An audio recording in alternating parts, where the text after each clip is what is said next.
The day before Zhou Zibo escaped from prison, Zhou Zisan came to visit him in jail.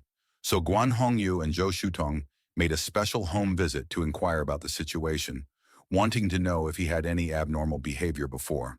However, Zhou Zisan didn't provide any useful clues, and not long after Guan Hongyu left Zhou's house, he learned that Zhou Zibo was armed with a gun and shot up the bank. On the contrary, Guan Hongfeng is tailed by Dollface and is in a life-and-death crisis. When his phone call to Guan Hongyu is not answered, he immediately contacts Liu Yin. Dollface followed in his car, unable to enter the neighborhood, and directly got out of the car and followed Guan Hongfeng closely. On the other hand, Guan Hongyu in the bank to access the surveillance to view Zhou Zibo armed carjacking screen suddenly received a message from Liu Yin, learned that his brother had an accident. Guan Hongfeng couldn't find a place to hide in the neighborhood and rushed out, just in time to exchange calls with his brother Guan Hongyu. How to know the doll face was stopped by the security guards questioning, 3 or 2 on the security guards injured. Guan Hongfeng saw the situation and ran too fast. Cell phone batteries fell to the ground. Do not care about picking up, can only continue to run forward. Because the call is interrupted, Guan Hongyu cannot contact his brother, anxious, just to leave by car, and was blocked by Zhou Shutong. Zhou patrolled to see the situation for Guan Hongyu cover, but the Sure Bureau suddenly appeared, ordered them to go with their own to the Great East China Sea Bridge to arrest Zhou Zibo. For this reason, Guan Hongyu can't leave for a while and is distracted, all of which is seen by Zhou Patrol. Zhou Patrol wants to take Guan Hongyu to retrieve the CCTV, but Guan Hongyu asks Zhou Shutong to go with him and test the other party in the elevator to see if they suspect they are Guan Hongyu. In order to be able to fool Zhou Shutong, this simple and hot-blooded policewoman, Guan Hongyu to Guan Hongfeng toned to say helpless, and lied that the Secret Service personnel just now found a brother's wrongful death into the case of the killer behind the scenes. Zhou Shutong, heart of guilt, and took the initiative to go on behalf of the Guan Hongyu to track down the whereabouts of this killer. Zhou patrol another outside to find Guan Hongyu inquiries, only to know that Guan Hongfeng is being followed, equally anxious. Originally, the two were discussing how to save Guan Hongfeng. Bureau again appeared to let them go to the prison to watch the video. Meanwhile, Guan Hongfeng deliberately stood under the surveillance for a while longer when he passed by the flyover, leaving his trail. Zhou Shutong found that the neighborhood security guard was injured by a mysterious man. They reported the situation to Guan Hongyu. Guan Hongyu let Kui Hu tune to the surveillance to check the direction of his brother left. But there is a nearby area of the surveillance equipment or overall upgrade, unable to capture the figure of Guan Hongfeng. Kui Hu comforted Guan Hongyu. First, do not worry, now no news is the best news. Back in the monitoring room, Guan Hongyu and Zhou Patrol did not have the heart to watch the monitoring. Both are soulful. Guan Hongfeng sat in the back of a minivan, thinking that he might be out of danger for the time being, not realizing that Dollface was still chasing after him. Seeing that it is getting dark, Guan Hongyu is more anxious. But fortunately, Kui Hu checked the Yingbin flyover about Hongfeng's figure, so he let Zhou Shutong continue to follow. Prison surveillance video. Zhou Zisan told her brother all the process of her mother's death and her mother at the time of cardiogenic asthma attack. Brother-in-law hands and feet to hold her mother down on the bed. As a result, it did not take long to see the old lady died. In addition to this, Zhou Zisan reveals that her family's old house is going to be demolished and relocated, at which time the money belonging to Zhou Zibo will be deposited in the bank, favoring the same bank where Zhou Zibo is armed with a gun.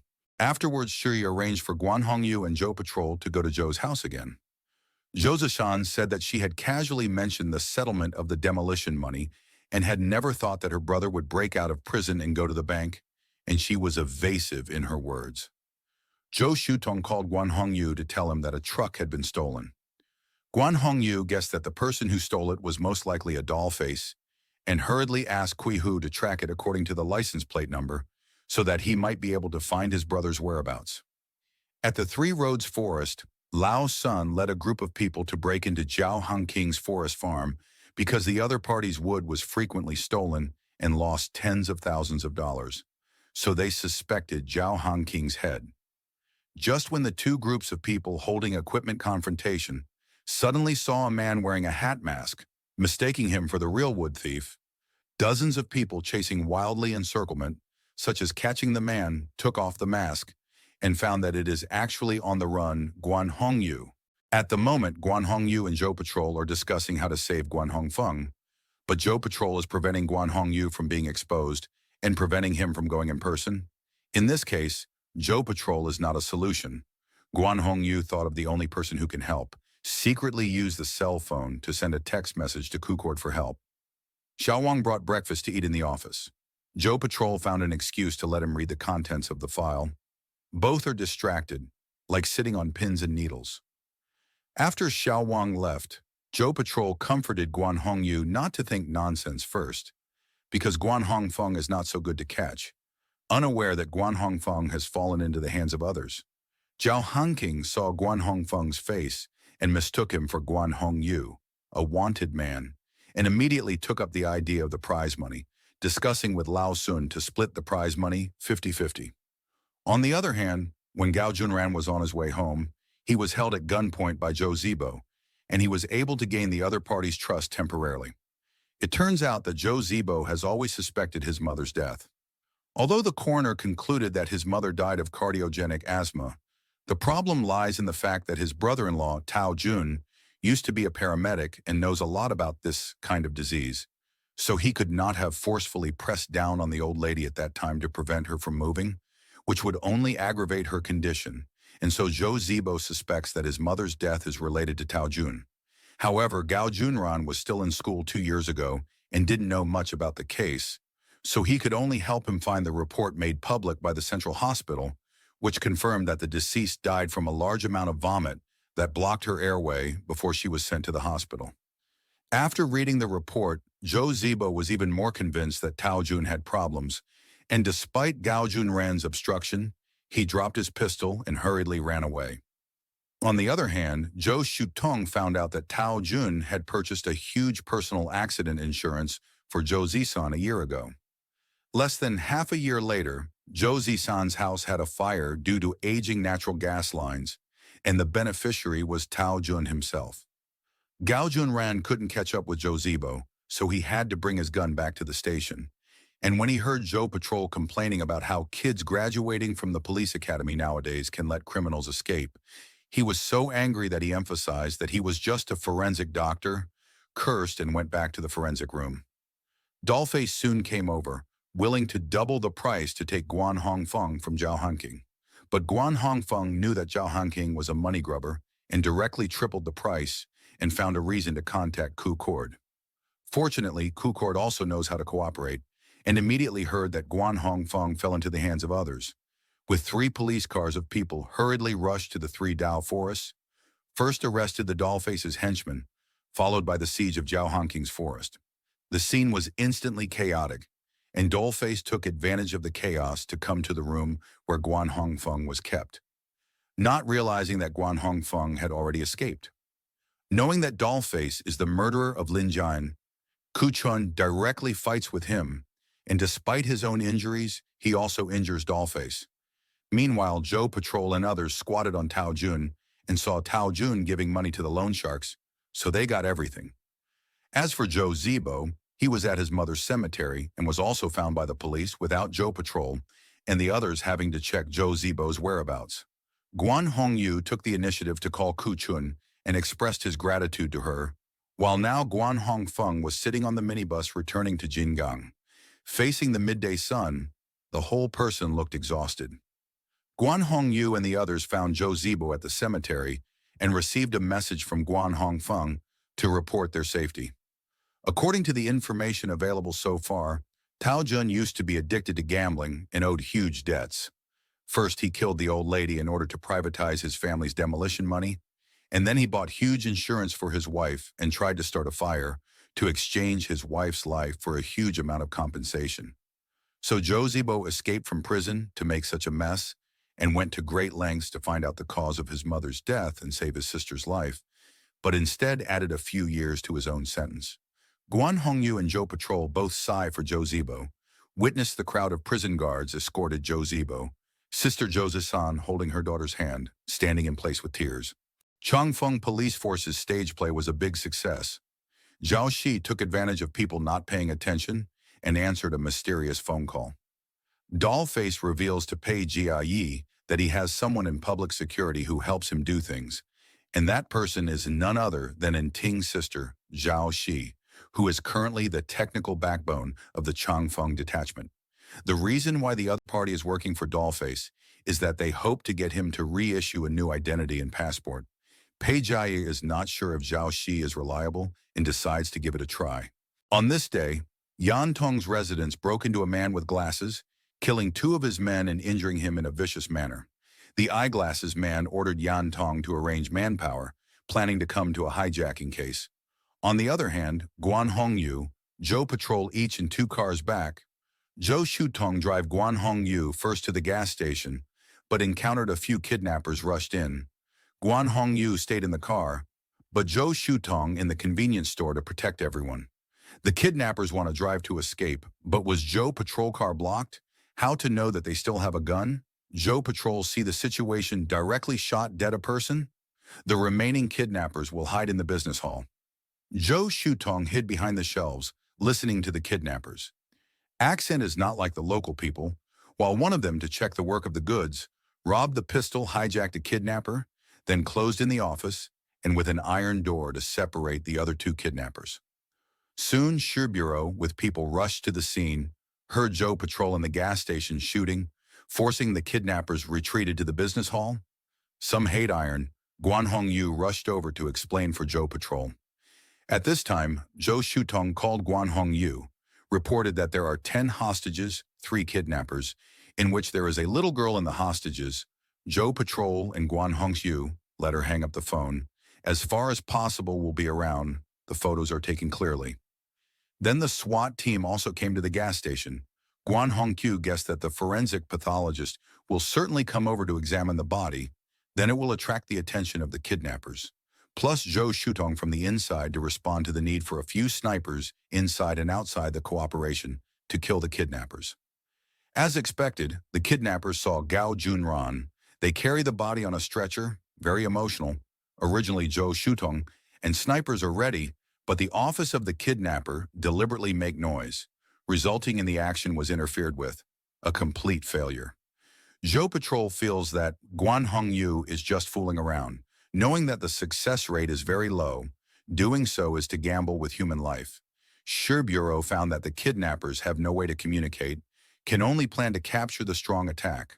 But the door is simple. If the sound will startle the kidnappers, once the kidnappers feel that there is no way to escape, will inevitably die with the hostages. Just at this time, the kidnappers with a hostage security threat Zhou Shutong out of the office. Zhou Shutong hurriedly called Guan Hongyu to report this matter. Feels that the most urgent thing is to ensure the safety of the hostages, so Zhou Shutong should come forward, but Guan Hongyu believes that Zhou Shutong has already controlled a kidnapper in his hands, and if he really hands himself over again, he will not ensure the safety of the hostages and will put himself in a trap.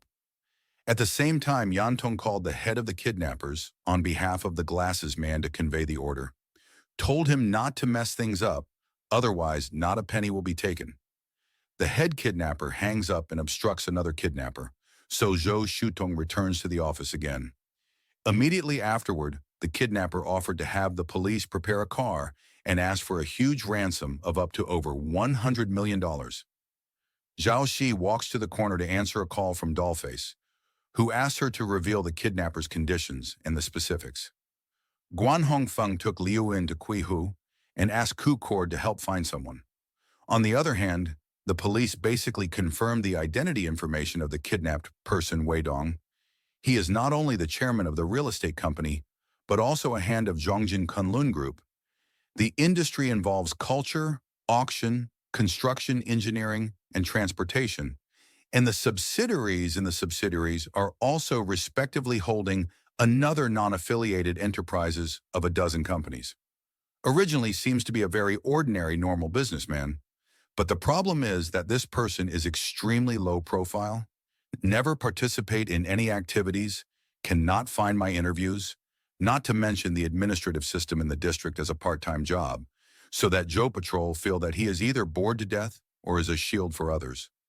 Xiaowang said that he had contacted Zhongjin Kunlun, The other side will immediately contact lawyers and accountants, very actively cooperate with the police, willing to pay the ransom and pacify Wei Dong's family. It looks like the perfect deliberate. Guan Hongyu also felt that many places exist suspicious. He noticed that the ransom figure, if you remove the front of the beginning of the word, followed by a string of years, months, and days of time, and then enter the account number of the English abbreviation, check Changfeng Homes in 2016, the opening of the pour, the sales company of each situation, the project bidding, 2 strong bidding units are reported. I am afraid that the problem is here. Zhao Shi saw the silent note through the phone revealed to the dollface. Gao Junran examined the body of the deceased and initially concluded that the nature of his work was related to cranes, and that he had stayed for a long time in a metal mining factory in the cold northern region.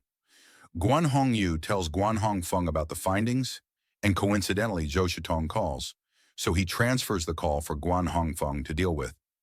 Glasses Man ordered Yan Tong told the kidnappers, "The SWAT team is ready to attack. It is time to get countermeasures. That is, let them use the business hall of the things temporarily made clay bombs. Through the cell phone can be remotely manipulated to detonate." On the contrary, Guan Hongyu checked the warehouse next to the business hall to find a relatively weak breakthrough, did not expect the kidnappers have already started to do the bomb. Because of the Hongfeng help planning, Zhou Shutong and the kidnappers to fight and maneuver, reminding them of the hostages, did not cause casualties. At best is the actual current offenders. But if the detonation of the bomb will change the nature of the terrorists' amount of crime, is absolutely not the same. So Zhou Shutong used the kidnappers greedy for money and do not want to make a big deal of the psychology of the 3 words to let them be afraid. But Lin Song did not fully trust Zhou Shutong, then let her hand over the phone. In order to obtain the trust of Lin Song and Sun Yang, Zhou Shutong handed over the phone, temporarily stabilized the situation.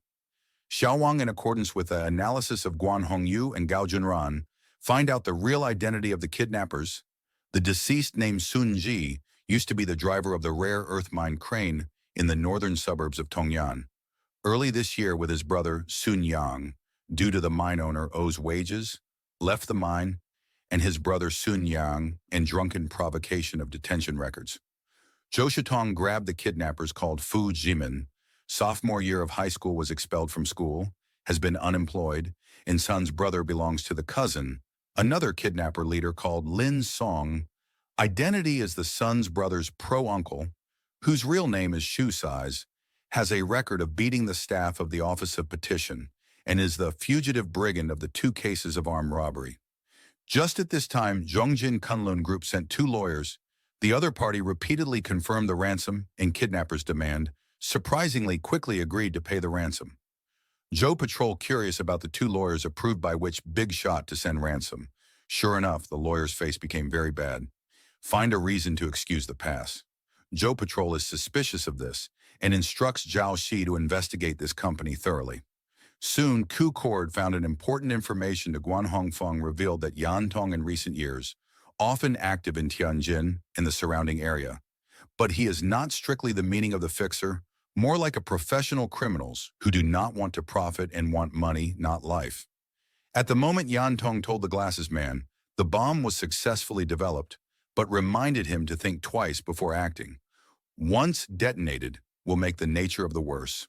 Guan Hongfeng then contacted the criminal police team in the harbor area and asked Zhao Xincheng to investigate Yan Tong. Just as Zhao Xincheng was investigating the case of Yan Tong's men being killed, and Yan Tong's current whereabouts are unknown.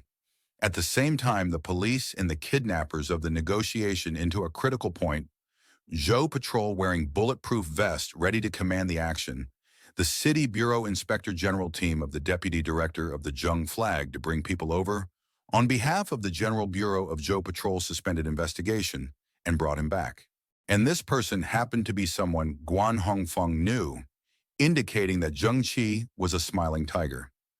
Guan Hongyu really had no choice but to personally deal with the kidnappers.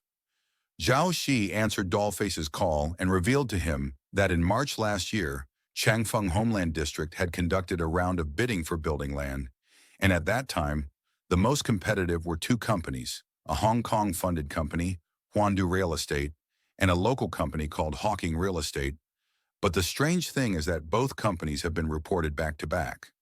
After hanging up the phone, the dollface realized that the police had set up control near the rooftop and immediately disguised himself as a maintenance worker and was able to muddle through. Considering that the kidnappers have already made clay bombs, the police and the SWAT team guarding the outside have to think of another way. First, temporarily agree to the kidnappers' demands, and then hijack the car to rescue the hostages after they get into the car so that the safety factor will be a bit higher. On the other hand, Zhou Shutong voluntarily became a hostage to negotiate with the kidnappers, and with the afterglow swept the surrounding situation, suddenly proposed to call the higher leadership to remove the snipers. In fact, is the use of the code word to him to pass the message that there is no bomb inside. Guan Hongyu recalled the secret code he had previously used with Zhou Shutong and immediately informed the SWAT team. The SWAT members who were stationed nearby received the order and immediately launched a full-scale assault on the business hall. At this moment, Zhao Qian called Dollface and informed him that the attack would take place in 5 to 10 minutes and that she would update him with the latest developments. Dollface asked how many people were carrying guns before abruptly hanging up the phone. When Lin Song opened the door to the business hall, he was shot dead on the spot by a sniper. Sun Yang tried to fight back, but was also shot dead. The only remaining person, Fu Jiming, was subdued on the ground by Zhou Shutong, while the hostage Wei Dong sat frozen with a pale face. Meanwhile, the glasses man was unable to reach the kidnappers by phone. Yan Tong suspected that the kidnappers were all dead and suggested that they run, but the glasses man threatened him to continue driving along the route he had instructed. Zheng Qi learned that the kidnapping case had been solved, and after hanging up the phone, he once again praised Zhou Shun with a smile, complimenting his high case-solving rate and his equally high complaint and disciplinary rate. Zhou Shun, feeling uneasy, only wanted to know the outcome of his suspension investigation. However, Zheng Qi told him there was no result yet and that he had only called him in for a casual conversation. Just when Zhou Shun thought he could leave, Zheng Qi changed his tone, stating that someone in the team had to take responsibility. He pointed out the many incidents that had occurred in the past year and how the team's staffing had been chaotic and absurd, implying that a restructuring was necessary. Dollface led his team to pursue the glasses man, and they arrived at an abandoned building, where Xiao Wang and others also showed up. The two groups engaged in a gunfight downstairs, while Dollface and the glasses man fought upstairs. However, the glasses man was no match for Dollface in hand-to-hand combat, especially since he was most skilled in unarmed combat against knives and sticks. Just as Dollface was about to strike the glasses man, Guan Hongyu appeared just in time, forcing Dollface to retreat. The glasses man, hiding in the shadows, mistook Guan Hongyu for Guan Hongfeng and warned him to be careful about the Wu Jing case, which was related to Zhongjin Kunlun, as well as unresolved cases in their jurisdiction. He also made it clear that he was unwilling to cooperate with the police. Although Guan Hongyu didn't find the glasses man, he discovered Yan Tong in another room. The next morning, the police confirmed that Pei Jiai's Zhongjin Kunlun was involved in controlling real estate transactions, which led to a Hong Kong-based company hiring assassins to kidnap people. As a result, Guan Hongfeng, Zhou Shun, and others arrived to arrest Pei Jiai. Pei Jiai had already burned his documents and phone cards but remained calm while handling them. Guan Hongfeng pointed out that Pei Jiai was not only the actual shareholder of Zhongjin Kunlun, but also the boss of Jiatong Auto Repair in Xinquan Real Estate. When Guan Hongfeng mentioned Wu Zheng and Ye Fangzhou, Pei Jiai's expression changed, and he promised to cooperate with the investigation. Guan Hongfeng and Guan Hongyu then re-examined the relationships between the individuals involved, concluding that the core of the case was Wu Zheng. He was a police officer, and Zhou Shun was his secret contact, mainly responsible for his safety. Guan Hongyu personally believed that Ye Fangzhou was the one who killed Wu Zheng's family, but Guan Hongfeng vaguely remembered two people, suspecting that An Ting and Ye Fangzhou had acted together. Later, Guan Hongyu managed to track An Ting's phone location and followed him to a karaoke bar, where he saw An Ting secretly meeting with Ye Fangzhou. Furthermore, Guan Hongyu had once been subdued by An Ting, but when An Ting saw his face, he mistook him for Guan Hongfeng. This made Guan Hongfeng suspect that Anting had received an order from Ye Fengzhou, but hadn't carried it out. Years ago, Anting had been shot and killed by Zhou Xun for resisting arrest with a gun. His only sister was Zhao Qian, and both of them believed that Zhao Qian should not be a major suspect. Meanwhile, Zhou Shutong personally interrogated Pei Jiai. However, Pei Jiai pretended not to understand, and no matter what Zhou Shutong said, he refused to answer directly. He even asked the police if they had evidence. Just then, Zhou Xun entered with 2 years' worth of Pei Jiai's phone records, revealing frequent calls between him and Ye Fengzhou, yet Pei Jiai remained calm and unfazed.